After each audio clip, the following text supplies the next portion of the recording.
I hope. Fingers crossed. Now, I brought you in because you do have experience in the film industry too. Absolutely. Absolutely. And so you have your labor of love, also the labor that helps you keep the lights on. Sure. And then you also have your passion projects and the things that you've been doing, I don't know, since your mid-20s, right? Well, no, Since early 20s. Early 20s. Early 20s.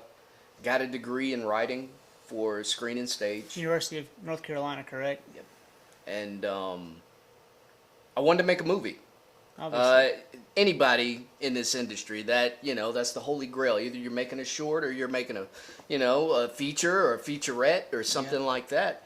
And it just gnawed at me and gnawed at me and gnawed at me. I sat down, I wrote a script, and I was like, I wonder if I can do this. You know what I mean? Yeah. It gets in your soul, and you're like, hey, I want to do this.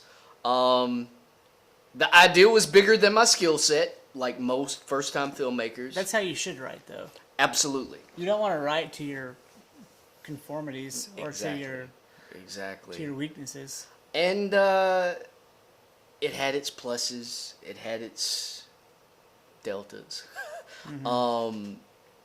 But it was the springboard. It led to me getting work in LA in production design, which started sort of this...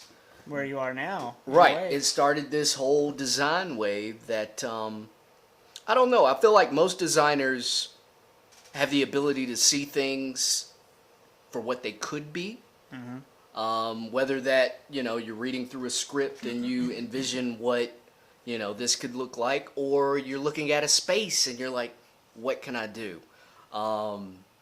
Seeing things in frames is something that I've always just, I've had an affinity to. Well, that's how you build all of your concepts for the work you do now. Period. I mean, you put them on Facebook, and it's perfectly framed. You even do the animations. Yeah.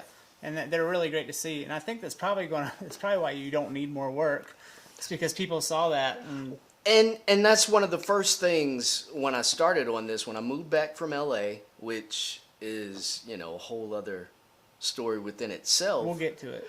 But that's how I saw spaces. Somebody will walk you around their entire yard and you're like, let me see this. Yeah. And I'll literally frame it out, take a well-composed picture of what they have, and I would stare at it. And I would think about, the colors and the textures and the forms. How can I build this frame as if it was going to be seen through a lens?